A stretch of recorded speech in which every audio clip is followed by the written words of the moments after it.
Halloween ain't scary. I've known that ever since I've been old enough to know what it was. I know it as I arrive to school in the old white sheet with 2 holes cut out. It's my costume, and it'll do. As I close my locker, I'm greeted with a boo from some dumb kid wearing a scream mask. He must think he's pretty clever. I shrug at him and start in the other direction. I know it as my teacher lines us up for the annual 8th grade haunted house. I walk through, hounded by plastic skeletons and fake blood, a mechanical scream and crackling. It's exhausting. I don't even flinch. I know it as the teacher dismisses us for the day with a warning to be careful trick-or-treating tonight. Beware of pranksters and child snatchers and people who put razor blades in candy. Stay with your friends or a trusted adult. Come home at a reasonable hour. Don't make yourself vulnerable to strangers. I know it as the teacher is talking nonsense, that trick-or-treating isn't risky or dangerous. It's an excuse.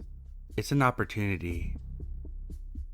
I know it as I know that, statistically speaking, you're far more likely to be harmed by a family member than a complete stranger. Same goes for kidnapping. I know it as I walk the streets that night, clutching my worm pillowcase, wrestling with rappers, and hope against hope that day reality will defy the odds. That I'll be taken. That some lunatic in a white van will come up behind me, grab me, throw me in his trunk. I know it as I realize the front porch lights of all the houses are turned off. It's time to go home. For the first time today, I feel fear. I know it as I walk home as slowly as possible and think about next year. I'll be in high school. People will begin to look at me funny when they answer the door. They'll say I'm too old. It's okay. I'll just wear this ghost costume again so no one sees my face. And I'll do the same thing the year after that. I'll do it for as long as I have to. I know it as I scramble to suck down as many candies as possible while I can. Damn, no razor blades. I hear footsteps. Halloween ain't scary. It's a special time of year. The leaves have started to change color and blanket the ground below the now bare trees. The fronts of the supermarkets are lined with decorations, costumes, and candies. The Spirit Halloween stores, timely specters that they are, reanimate and set up shop all across town. And every year, as the season begins to creep up on us like a routine plague, I think the same thing. God, I hate Halloween. There's always so much work to do, and somehow, despite the weeks of warning, it always seems to creep up on me. Take this year for instance, a week away, and I've only just settled on the perfect house. It's easy if you know where to look. This year, I settled on a 2-story at the end of the one-way street, who lives out of town, put it up for market after their house flipping project ran out of money.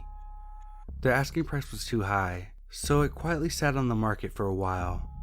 Sad for them, perfect for me. Of course, my work has only just begun.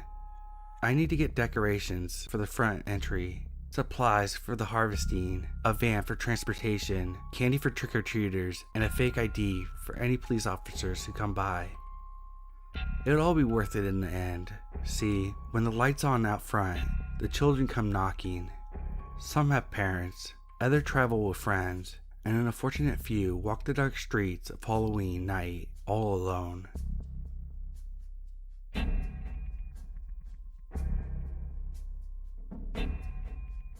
Halloween is the best holiday of the year. No, not because of sweets and costumes, though the outfits that some people come up with are really something, but because of the excitement. Everyone is anticipating the coming holidays, no one more so than yours truly. You see, I'm a pumpkin farmer. It's sort of a tradition at this point. Each generation has improved and upgraded the business, making it grow bigger and better every time.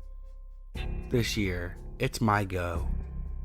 I spent the last 2 years on this plan now, and it's gonna make the biggest, best pumpkin patch you'll ever see. You see, my invention is a seed, but not just any seed. I made them so that all they need to grow is a little soil, and they'll be growing faster than a weed and manure. My pumpkins will be the best in town. No one will stand a chance. Currently, it's Halloween night, and I'm waiting to try out my babies. That is what they are at this point. I spent so long loving them and nurturing them. I wait in my house for the first visitor to arrive. I hear the doorbell and go to open the door. I'm met by a lone girl, about 16 or 17. She's dressed in a short cheerleader dress, covered in blood. Fake. I know real blood when I see it. And currently trying to discreetly hide the cigarette she has smoking. "Trick or treat," she says, looking completely bored out of her mind. I smile at her, but she doesn't react. Instead, holding out her hand, obviously gesturing for sweets. My smile doesn't falter as I give her a single chocolate piece, nor when she huffs in annoyance and struts down my garden path, stopping only to flick her half-lit cigarette into my flower bed and eat the piece of chocolate I gave her. It doesn't falter when she starts to choke and turns around in horror and confusion, showing the large, pumpkin-sized lump in her stomach, slowly growing larger and larger with each terrified breath she takes. When she collapses on the ground, the pumpkin having finally ruptured her stomach and torn through her skin, I smile wider. My babies worked wonderfully. I turn to go back inside my house, but out of the corner of my eye, I see a young boy walking up the path, candy bag in tow, completely oblivious to the corpse just feet away from him, hidden under a sea of vines and an island of pumpkin, smiling just as happy as I am. It seems I had another walking bag of soil up for grabs. I hold up my chocolate, my babies, excitement building as I imagine how big this pumpkin patch will be. Halloween really is the best holiday of the year.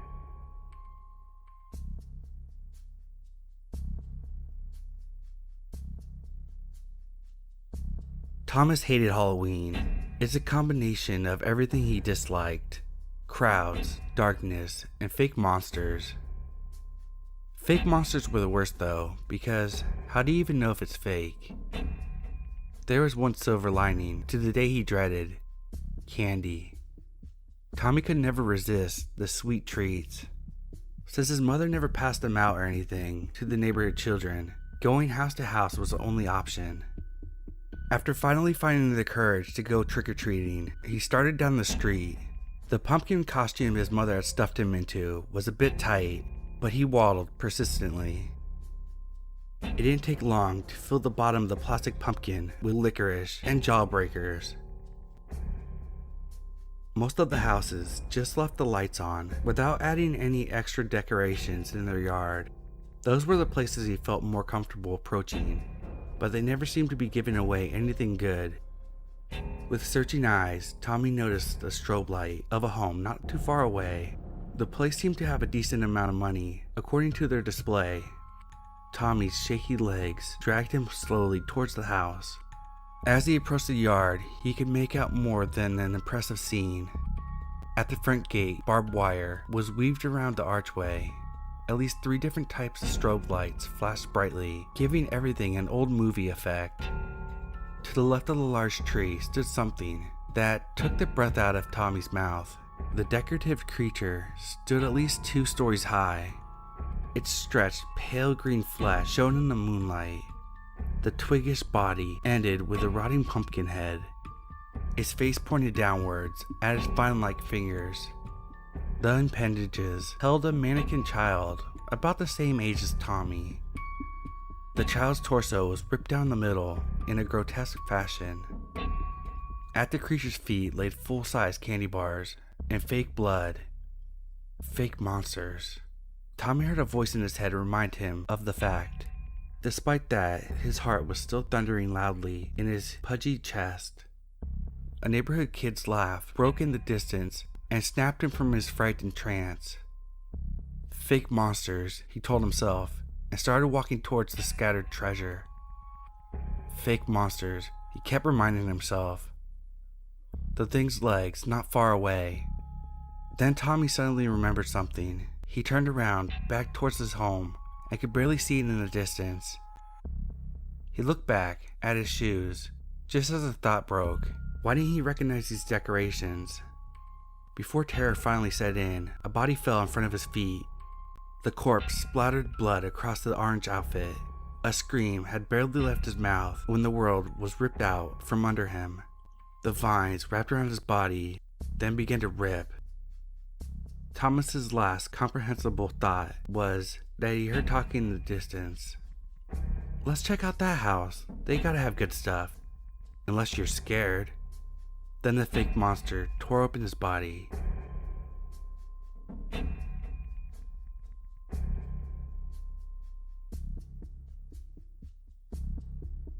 Two days after Christmas, and no great stir was through the house. The done-to-death holiday tales were coming to an end, thankfully. I waited for the tales of killer snowman and invaders who aren't Santa Claus to fade away from the internet's craving eye.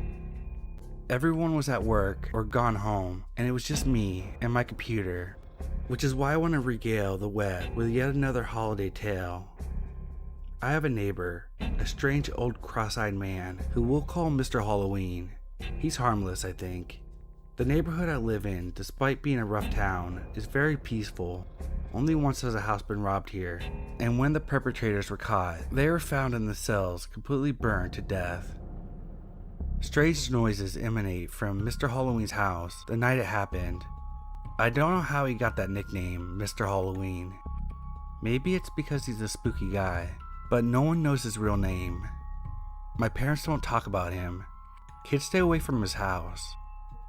I often chance a hello in the mornings, and he'll just look at me with his emerald eyes and a grunt.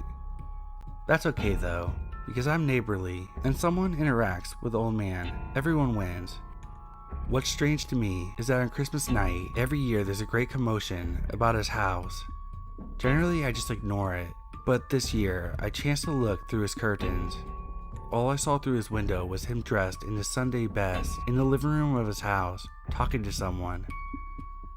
The next night, as I wake up at 3 a.m., someone tries to break in. I saw them try to pry the door, and then I saw a pentagram light up in Mr. Halloween's living room. There was a blood-curdling scream, and the would-be burglar went up in flames. I think Mr. Halloween knows that I saw what happened. I also think he knows that I'm quite grateful. I don't mind it and no one knows. What's wrong with your friendly neighborhood Satanist?